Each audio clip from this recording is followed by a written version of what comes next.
Good evening, everyone.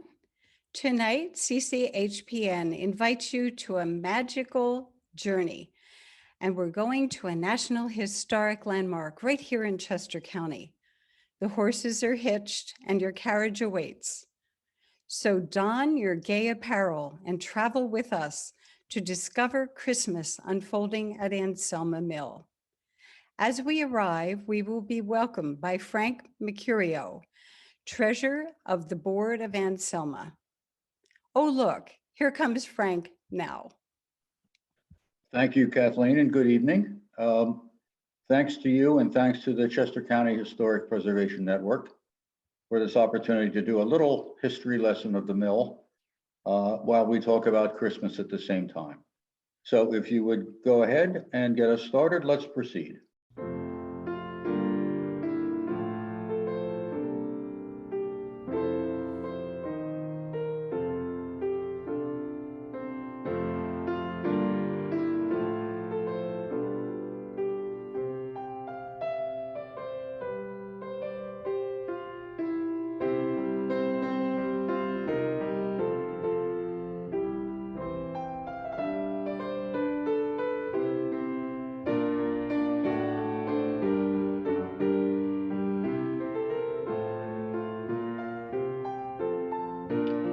Over its 275-year history, the mill at Anselma has experienced the Christmas season with a continuous and consistent observation of the season's meaning, the shining light of goodwill, compassion, and reverence.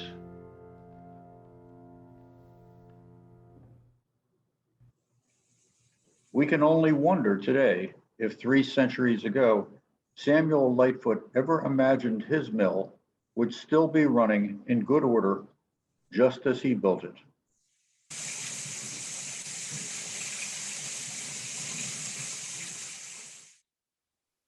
In the next 30 minutes, we'll explore how the season has changed at Anselma over the years through stories of some of the families who ran it and snapshots of the people running it at Christmas time and throughout the year today. Our mill is the only custom grain mill that still grinds with its original drivetrain. In fact, about 10 years ago, the Mount Vernon Ladies Association sent archaeology architects to the mill at Anselma because they knew it contained the same time period technology that George Washington maintained in his grist mill. They spent 2 weeks here studying our mill and the Oliver Evans engineering system within it. And just as the mill continues to operate today, so does Christmas still have a special significance here, as we'll see. But now, let's just take a moment to experience the sights and sounds of our mill in operation. So you could say, all right, let's do a cornmeal over here and a flour over here.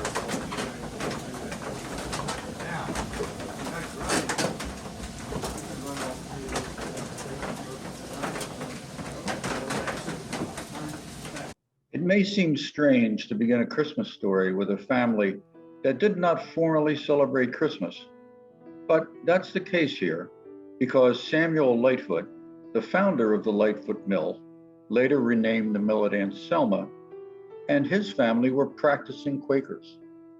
His son, William Lightfoot, elaborates for us. Welcome to the Lightfoot Mill, which was constructed by my father in 1747 due to the request of the local farmers.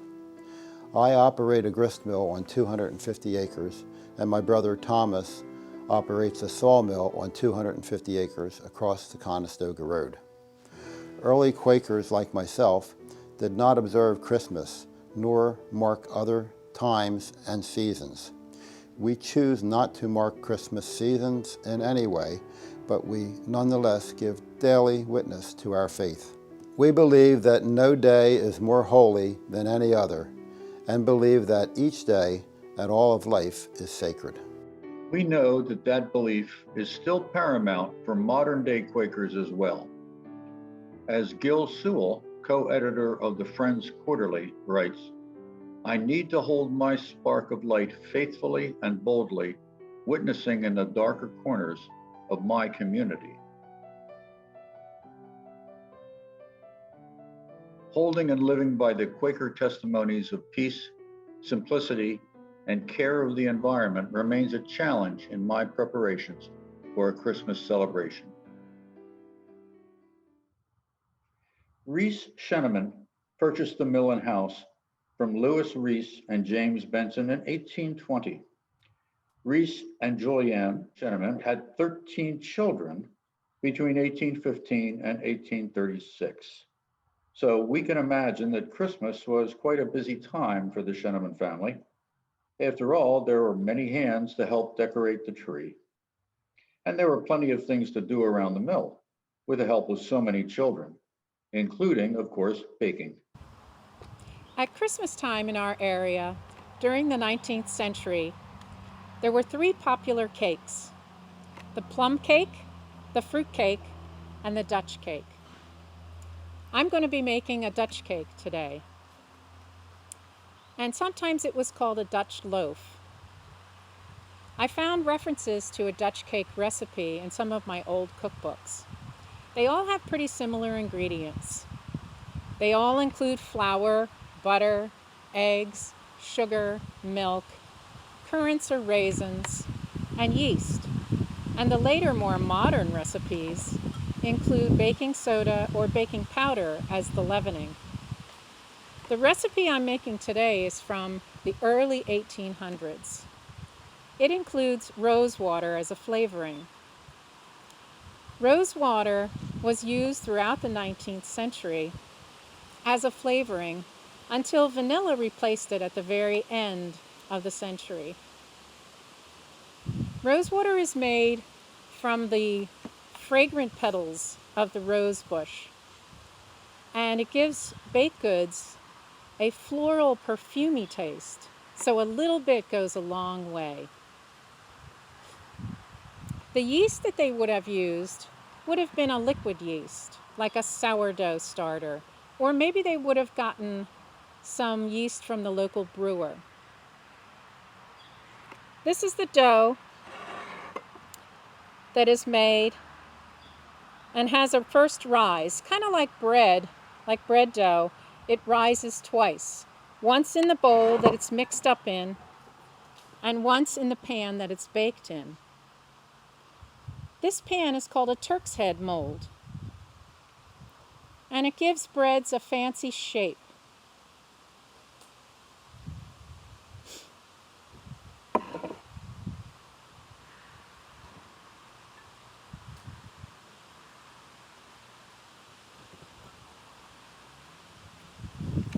The dough is then rolled out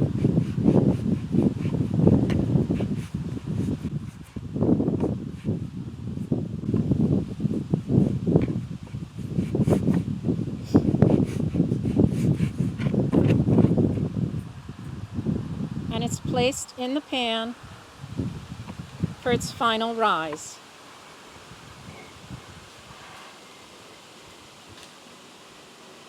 It's covered and put in a warm place, like near the fireplace in the house.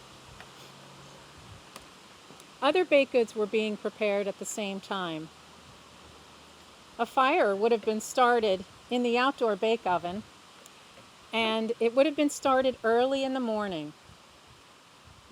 It burns for several hours, and then the coals and the ashes would be swept out, and the oven would be cleaned. Baking was done throughout several hours with the heat that was retained in the bricks of the oven. Let's take a look at the final product.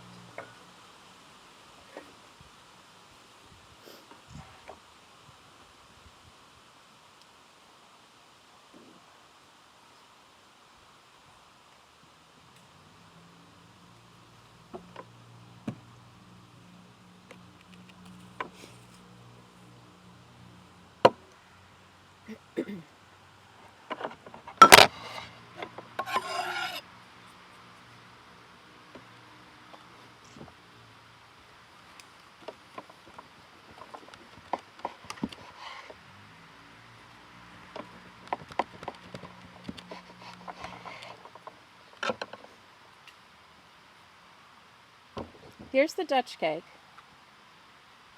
It was usually served plain and with a meal. Dutch cake was a special treat, especially for the children. And who knows, maybe Dutch cake was enjoyed here at Anselma at Christmas time. In describing the Christmas season in the country in wintertime, author and teacher Gladys Tabor writes, "After the evening meal and the kitchen is put to bed, we go outdoors again to be sure the moon is where she should be and the rabbits where they should be. The night is cold, but it is not yet the cold that chills the bones. The stars seem very close. Some of them seem to be blossoming in the bare branches of the sycamores." Elias Oberholzer purchased a house and mill from Jones Sheneman in 1859 and put son John in charge. Always alert to new and useful items, in 1878, John Oberholzer installed one of the early telephones in Chester County. It went from his store here to his house, about 100 feet. And while a delightful curiosity to the neighborhood, it was a practical aid to John and one in which he saw a future. In 1862, John Oberholzer married Sarah Louise Vickers, known as Sally Vickers. She was born in 1841 here in Lionville. Sarah was a prolific poet, writer, and abolitionist who campaigned throughout her life on issues such as women's suffrage and childhood education. Raised in the Quaker tradition, Sarah grew up observing her family members assisting in hiding and transporting escaped slaves. Sarah's grandfather was the potter, John Vickers, who was a station master on the Underground Railroad. It's estimated that over 1,000 souls passed through this part of Chester County on their way to freedom. Today, the original location of his pottery was until recently known as Vickers Tavern here in Lionville. The mill's surroundings and the beautiful Chester County countryside provided inspiration for many of Sarah's poems, which she used to express her emotions about personal and national events, such as her husband's milling accident and the assassination of President James Garfield in 1881. In all, she published 5 volumes of verse and 1 novel. Sarah Oberholzer died in 1930, but her legacy lives on through her poetry and the important social causes that she championed. Growing up, I wrote letters to Henry Wordsworth Longfellow and John Greenleaf Whittier. I was asking for advice because I wanted to write interesting poetry. They both wrote back, and thus began a long friendship. At Christmas, I think of Longfellow's 1863 poem, Christmas Bells. The carol, based on his poem, comes to mind.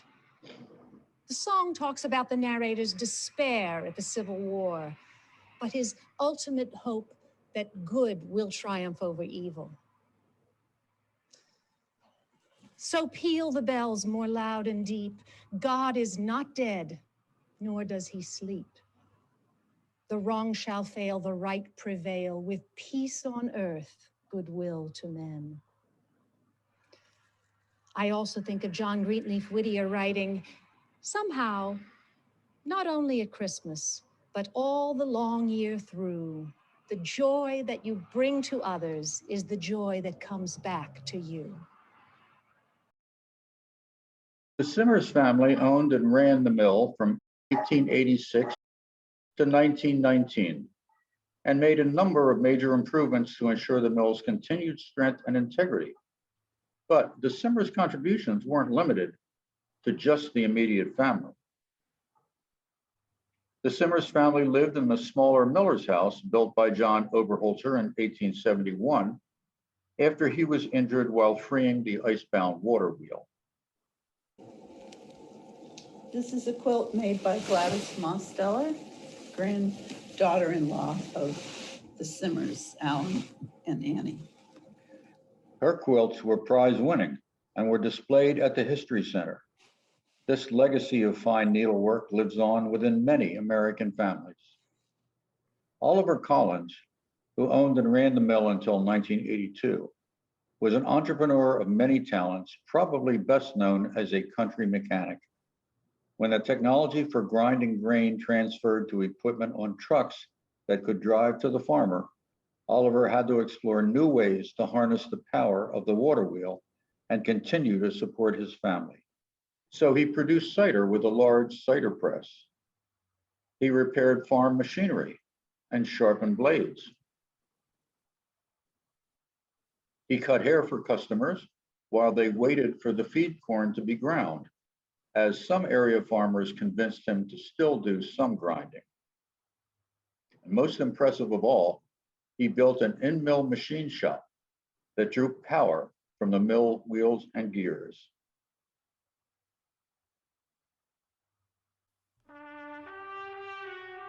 With so much attention focused on the mill, rarely is there any appreciation of the artistic talents of the family, including that of Mr. Collins himself. He played the cornet, Ethel played the piano and organ, Mary played the piano and violin, and Jack played the cornet and trumpet. The family enjoyed playing together, as we imagine them doing here, and music was a source of recreation for them, especially at Christmas. Where did this musical ability come from? Well, Oliver's maternal grandfather was a music teacher and taught chorus at the Soldiers' Orphan School in Yellow Springs. He also led the choir at St. Matthew's Church here in West Vincent. Like his grandfather, Oliver was also a postmaster, becoming the official postmaster of Anselma in 1933. As prearranged, though, his wife Ethel did all of the post office work. By 1943, the official postmaster's salary had risen to $700 per year, although the chronicles don't tell us how or even if that was divided up. Little is known about holiday celebrations in the Collins family, except that Santa Claus most likely played a less significant role than in other families, probably because they had little money to spend. Whatever the children wanted for Christmas had to come from the Sears and Roebuck catalog, or in the boys' case, they could have whatever they wanted, as long as they made it themselves.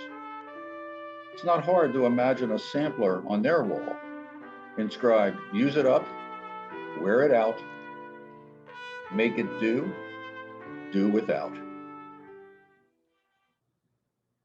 But today, we can picture Santa making his annual visit to the mill, thanks to the words of Clement Moore. The children were nestled all snug in their beds, while visions of sugar plums danced in their heads. So he'll spring to the sleigh, to his team give a whistle, and away they will fly like the down of a thistle. But hear him exclaim as he drives out of sight, "Happy Christmas to all, and to all a good night." Ho, ho, ho! Merry Christmas! Merry Christmas! Because the mill at Anselma is meticulously restored and maintained, it's not hard to imagine scenes from bygone eras still taking place here, especially at Christmas.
Although not a neighbor of the mill at Anselma, we can imagine author Gladys Tabor on the scene, writing her own descriptions of winter, and those descriptions being read by Anna Simmers in 1820, but appropriate for thinking about the mill at Anselma at Christmas of any year.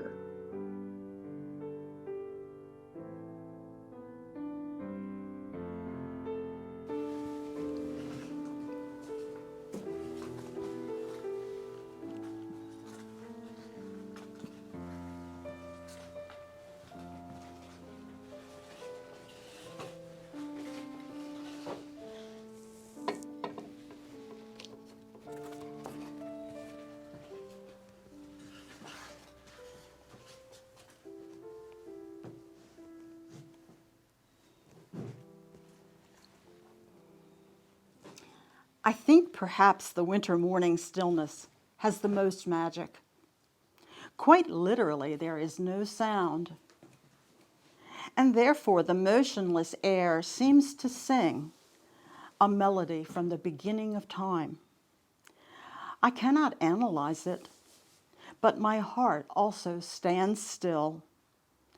Of course, the singing silence is rare, for winter has a whole orchestra of her own, and the sounds of winter are chiefly percussion notes.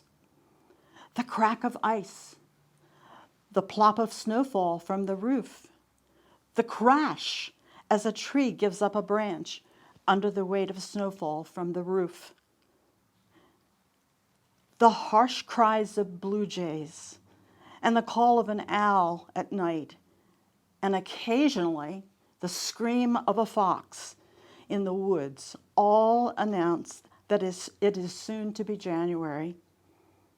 We live in a world of noise and confusion, and a good many scientists agree that man suffers from it.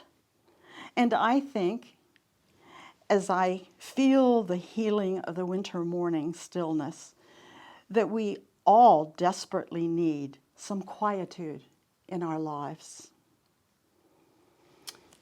Silent night, holy night, all is calm, all is bright, round yon virgin, mother and child, holy infant, so tender and mild, sleep in heavenly peace, sleep in heavenly peace.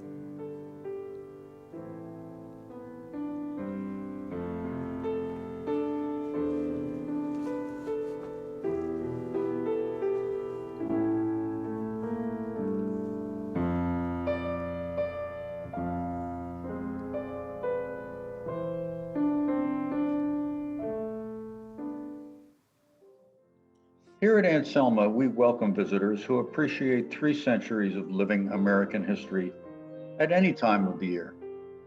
But we think you would agree that Christmas time is very special. A key part of the environment at the mill at Anselma, not just at Christmas, but throughout the year, is the dedicated participation of our volunteers, who not only help keep the mill operating, but are also known to have some fun, as we did in the making of this presentation. So, to give you an idea of the fun of volunteering here, we assembled some candid shots of our volunteers at work on behalf of the mill throughout the year. Working in our gift shop and welcome center, handling the grain at the mill in operation, our chairman Ernie Hollings, lecturing to guests and board members, practicing crafts, demonstrations with children and their families, and of course, year-round maintenance of all the property, moving the grindstones, not an easy task, keeping the mill ship shape. Volunteers like the Krings and the portrait they gave us. In the center, Dr. and Mrs. Rosado, our carriage masters. working the grain, doing demonstrations, packaging grain for selling. There's the wonderful Carolyn Nelson, who knows you never know who you'll run into at the mill.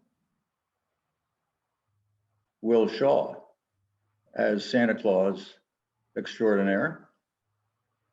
Sarah Cass, our Anna Simmers. Dave Rollenhagen, Morris Farnham, Dave and Brian Mayer, an occasional visitor, with Bernie Greenberg lecturing to children.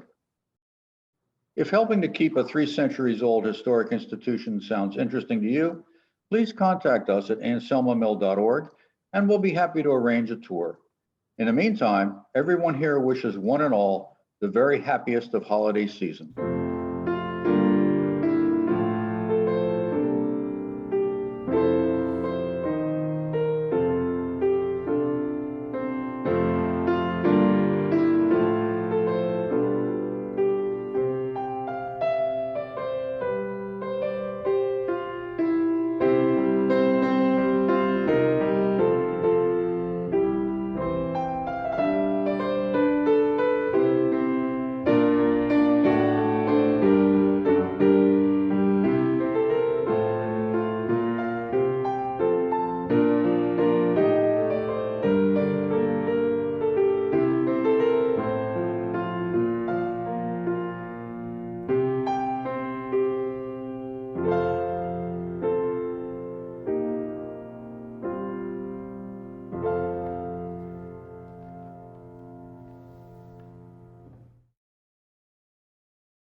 Our first question tonight is, did Sarah Vickers Oberholzer personally participate in the Underground Railroad? Answer is, we don't really know. We have great suspicion, though, based on her Quaker background and the other activities of her relatives in the area. So it's an easy leap, if you will, to say she must have, but we can't say that definitely. Thanks, Don. Our next question is, where was the William Lightfoot cabin located? I'll answer that question. The short answer, the very short answer is we don't know. We know he lived on the premises because he ran the mill from 1767 to his death. And we have gone to great measure to try and understand where he might have lived, including the use of ground penetrating radar to see if there are any remains of the cabin or house where he might have resided. It is also possible that he occupied what is now the original Miller's house, when it was a much smaller residence. Thank you, Dave. Someone is questioning why the village changed its name from Cambria to Anselma. Take that one as well. It had to do with a confusion that arose between Cambria, as we knew it around Chester County, and Cambria as a station near Johnstown in western Pennsylvania. And there was a great deal of confusion because of the same name in both locations. And that's why it was renamed Anselma. But if you ask me, where did the name Anselma come from, we are at a loss. We don't really know that either. But we owe it to Sarah Oberholzer, who came up with that new name we now know as Anselma. Let's move over to cooking. Someone wants to know where the beehive oven is that the cook in our video was using. I can answer that. We have a visitor center, otherwise known as the Wagon Barn, and just behind it, near the Pickering Creek and near our tail race, is the bake oven that we constructed several years ago. That's where it's located, right on the premises of our historic site. Also, as you are driving in the driveway and approaching the mill, you will see it, or you can see it on the right-hand side as you come up close to the buildings. Our next is a comment, not a question. It says, not a question, just a thank you for this delightful program. Merry Christmas. Thank you. That's nice. The next question is, who is the organizer? I'd love to connect with them about this type of production. Well, I guess you're the best person to answer that question, Kathleen. To answer this question, Anselma did filming. They had video clips. They provided photos, and I did the video production. So, John, if you're interested in who the organizer was from a video production standpoint, I was that person. So, thank you. Carolyn Rowland is asking how many millers were Quakers? As far as we know, in our history, as was pointed out earlier, the Lightfoot family were definitely Quakers. I think beyond that, they became Protestants of one denomination or another. Teresa says, thank you. The volunteers did an amazing job. I love today's holiday presentation. Very nice. Next question, what impact did the Pickering Valley Railroad have on the mill? I can answer that.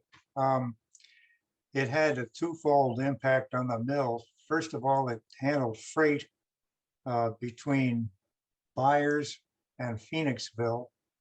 The freight often consisted of iron ore mined in the area.